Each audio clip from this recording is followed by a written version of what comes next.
নমস্কার বন্ধুরা, আপনারা সবাই কেমন আছেন? আশা করছি ভালো আছেন। আপনাদেরকে আরও একবার স্বাগতম জানাচ্ছি আমার ইউটিউব চ্যানেল ঘোষ ইনফরমারে। সুপ্রিয় দর্শক বন্ধুরা, পশ্চিমবঙ্গে কিছুদিন আগে পর্যন্ত নারী সুরক্ষা ছিল একটি অত্যন্ত গুরুত্বপূর্ণ বিষয়। নারী সুরক্ষা ও অনেকগুলি কারণকে কেন্দ্র করে বর্তমানে পশ্চিমবঙ্গে সরকার পরিবর্তন হয়েছে এবং বর্তমানে বিজেপি সরকারের তরফ থেকে বেশি গুরুত্ব দেওয়া হচ্ছে নারী সুরক্ষা নিয়ে। বর্তমানে যিনি উপমুখ্যমন্ত্রী রয়েছেন মাননীয় অগ্নিমিত্রা পাল মহাশয়া, এবং তিনি কিন্তু নারী ও শিশু শিক্ষা কল্যাণ বিষয়ক দপ্তরেও কিন্তু বর্তমানে মন্ত্রী হয়েছেন। তিনি কিন্তু নারীদের সুরক্ষা নিয়ে অনেকগুলি বক্তব্য রেখেছেন। বর্তমানে তিনি জানিয়েছেন যে মহিলারা যে কোনো সময় বাড়ির বাইরে বেরোতে পারবেন এবং যে কোনো পোশাক পরতে পারবেন, তাতে কোনো বাধা নেই। তার সুরক্ষার দায়িত্ব সরকারই নেবে তাদের সুরক্ষার দায়িত্ব। বর্তমানে পশ্চিমবঙ্গের প্রত্যেকটি মহিলাকে সাহস দেওয়া হচ্ছে যে তারা যে কোনো সময় বাড়ির বাইরে বেরোতে পারে এবং সেরকমই পদক্ষেপগুলি নেওয়া হচ্ছে। বর্তমানে সরকারি তরফে এর আগে কোনো দিন কোনো রকম নারী সুরক্ষার জন্য বা নারীদের জন্য হেল্পলাইন নম্বর ছিল না, কিন্তু বর্তমানে সরকারি তরফে নতুন একটি হেল্পলাইন নম্বর চালু করা হয়েছে এবং তার সাথে একটি হেল্পলাইন নম্বর যেটি আগে থেকেই ছিল সেটি হচ্ছে পুলিশের হেল্পলাইন নম্বর। সেই নম্বরের পাশাপাশি আরও দুটি হেল্পলাইন নম্বর চালু করা হয়েছে। তো বর্তমানে আমি আপনাদের স্ক্রিনে সেই হেল্পলাইন নম্বরগুলি দিয়ে দিলাম। এই ভিডিওটি বেশি বেশি করে সকলের সুবিধার জন্য, প্রত্যেকটি নারীর বা মহিলাদের সুবিধার জন্য শেয়ার করবেন। এই নাম্বারটি প্রত্যেকের কাছে থাকা অবশ্যই প্রয়োজন।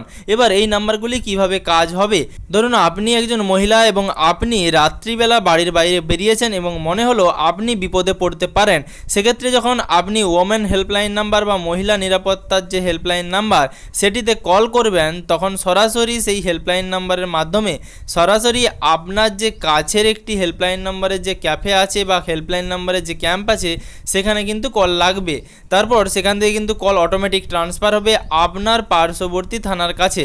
আপনি যেই লোকেশনে আছেন সেই লোকেশনে জিও ট্যাগিং করা হবে এবং জিও ট্যাগিংয়ের মাধ্যমে কিন্তু সরাসরি আপনার লোকেশন ট্রেস করা হবে এবং আপনি সরাসরি পুলিশকে কল না করলেও আপনার কল কিন্তু আপনার নিকটবর্তী থানায় ট্রান্সফার হয়ে যাবে এবং যে কোনো ওমেন বা মহিলা তারা কিন্তু নিরাপত্তা এভাবে পাবেন। এবং তার সাথে আরও 3টি হেল্পলাইন নম্বর রয়েছে যেটি আমি বর্তমানে আপনাদের স্ক্রিনে দিয়ে দিয়েছি। আপনারা চাইলে এটাতে কল করে একবার দেখতে পারেন।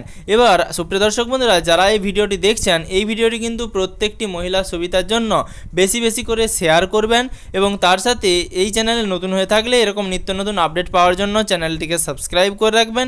আর আপনি যদি ভিডিওটি ফেসবুক থেকে দেখে থাকেন তাহলে অবশ্যই ফেসবুক পেজটিকে ফলো করে রাখতে ভুলবেন না। আর এই ভিডিওটি কতটা গুরুত্বপূর্ণ পশ্চিমবঙ্গের মহিলাদের জন্য সেটাও কমেন্ট বক্সে কমেন্ট করে জানাবেন। আর এই হেল্পলাইন নাম্বার চালু করার ক্ষেত্রে সরকারের যে পদক্ষেপ নেওয়া হলো, এই পদক্ষেপকে কতটা আপনারা সাধুবাদ জানাবেন সেটাও কিন্তু কমেন্ট বক্সে কমেন্ট করে জানাতে ভুলবেন না। আর এরকম নিত্য নতুন আপডেট পাওয়ার জন্য পাশে থাকা নোটিফিকেশনের বেল আইকনের অল বাটনটি প্রেস করে রাখবেন, যাতে পরবর্তী ভিডিওর নোটিফিকেশন এবং পশ্চিমবঙ্গের যাবতীয় আপডেট সবার আগে সবার প্রথমেই আপনার মোবাইলের নিউজ ফিডে পেয়ে যান।